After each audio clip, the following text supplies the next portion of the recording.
Pemirsa di rumah, jumpa lagi dengan saya, Dr. Anda Jelis Lindriati SHMH, yang berkantor hukum di Cipta Lovem, Jalan Sidosermo PDK 2, Kavling 370, Surabaya, Jawa Timur, Indonesia. Pemirsa, Anda tentu ingat, dalam kehidupan kita sehari-hari, kita sebagai anak-anak, kalau kita dilahirkan dari keluarga yang biasa-biasa saja, tidak memiliki harta kekayaan orang tua kita, maka kita tidak pernah berpikir tentang warisan. Kenapa? Apanya yang mau diwaris? Rumah aja kontrak, makan sehari-hari tidak cukup. Bagaimana saya akan berbicara tentang warisan? Tapi apabila saya berada dalam keluarga yang kaya, super kaya, harta warisan tidak habis dimakan 7 turunan, pasti di dalam benak kita akan berpikir, saya dapat berapa ya dari harta warisan orang tua saya? Pasti semuanya akan mengatakan begitu. Di Indonesia, harta warisan diatur oleh undang-undang. Tujuannya apa? Agar tidak menjadi bencana. Harapan orang tua memberikan warisan tentu saja untuk kesejahteraan anak-anak. Tapi ketika orang tua menutup mata, harta warisan yang untuk kesejahteraan anak-anak ini akan berdampak bencana loh apabila tidak ditangani dengan baik. Beda kalau di luar negeri. Di luar negeri ada seorang yang investor yang super kaya, namanya Warren Buffett. Dia memiliki harta kekayaan yang sangat berlimpah-limpah. Tapi beliaunya tidak ingin dan tidak hendak memberikan warisan itu kepada anaknya. Kenapa? Karena dia berpikir, aku dulu mencari hartaku dengan bersusah payah, dan aku lihat anakku enak-enakan saja, berfoya-foya saja kerjaannya, tidak mau ikut bekerja, tidak mau mengurus perusahaan. Biarkan dia juga harus mencari harta kekayaannya sendiri seperti saya mencari harta kekayaan. Maka disumbangkannya lah harta kekayaan Pak Warren Buffett ini untuk rumah-rumah piatu, panti-panti jompo, sehingga anaknya terkejut. Kenapa? Karena ternyata dia tidak menikmati harta warisan orang tuanya. Kenapa hal ini terjadi? Karena di dalam warisan tersebut ada hak orang tua untuk memberikan kepada siapa. Jadi, pemirsa di rumah, apabila Anda termasuk calon ahli waris dari keluarga Anda, jangan serta-merta Anda ingin hidup enak, bergaya mewah tanpa kerja keras. Karena orang tua Anda akan melihat Anda satu persatu loh. Apakah Anda bisa memanfaatkan kekayaannya atau justru membuat Anda menjadi tidak baik? Contoh di Indonesia, Bapak Eka Cipta, Sinarmas, perusahaan yang menggurita di Indonesia, memiliki banyak kekayaan. Akan tetapi, Bapak Eka Cipta ketika menutup mata, terjadi sengketa waris di antara anak-anaknya. Bahkan ada yang menggugat loh. Siapa yang menggugat? Freddy Wijaya menggugat saudara-saudara tirinya karena pembagian warisannya dirasa tidak adil.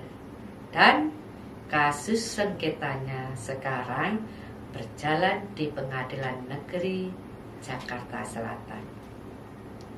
Freddy menuturkan bahwa pembagian warisan ini bermula setelah pemakaman mendiang Eka pada 26 Januari 2019. Kala itu, ia sedang berada di luar negeri dan mendapat panggilan mengenai pembagian waris.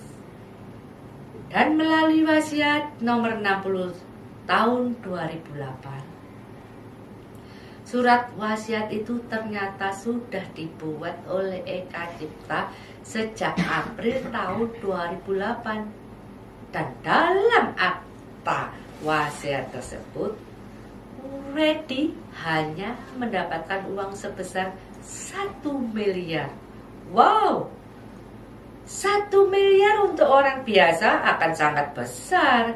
Tapi bagaimana 1 miliar untuk anak konglomerat yang biasa kehidupannya satu hari bisa menghabiskan 1 miliar?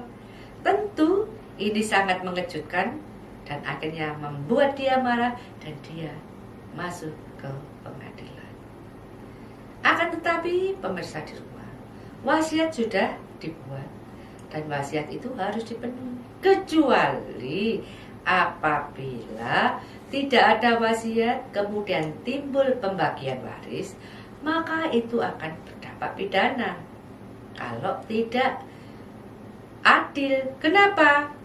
Karena setiap anak akan memiliki haknya yang sudah diatur oleh negara.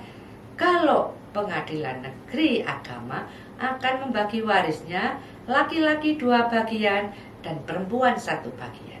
Akan tetapi pengadilan negeri, pengadilan umum, di sana ada pemeluk agama selain Islam yang juga memiliki harta waris, maka mereka akan membagi warisannya secara rata. Nah, mungkin Freddy akan membuat legal opinion saat pembagian warisan tersebut. Kenapa alasannya?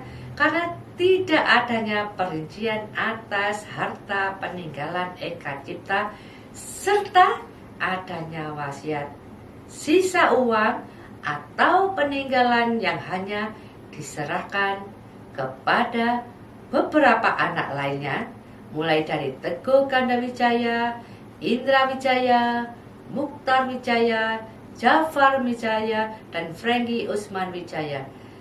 Nah, legal opinion yang diajukan oleh Freddy kepada Indra Wijaya namun tidak digubris. Kenapa?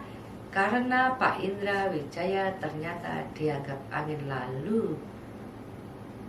Sementara itu dalam catatan beberapa, salah satunya adalah media Detikcom mencatat bahwa di Pengadilan Negeri Jakarta Selatan soal pembagian warisan ini gugatannya telah didaftarkan pada 10 Agustus 2020 dengan nomor perkara bla bla bla, dan Freddy menggugat saudara tirinya atas warisan yang diterimanya. Pemirsa di rumah, hal ini akan kita lihat apakah pengadilan akan memutuskan Freddy mendapatkan haknya sama seperti saudaranya atau tidak, ataukah hakim akan menjalankan wasiat yang ditinggalkan Eka Wijaya. Kita akan tunggu hasil sengketa waris di Pengadilan Negeri Jakarta Selatan antara Freddy Wijaya dan saudara-saudara tirinya atas harta pewaris Eka Cipta. Pemirsa di rumah, kita akhiri pembahasan kita tentang waris.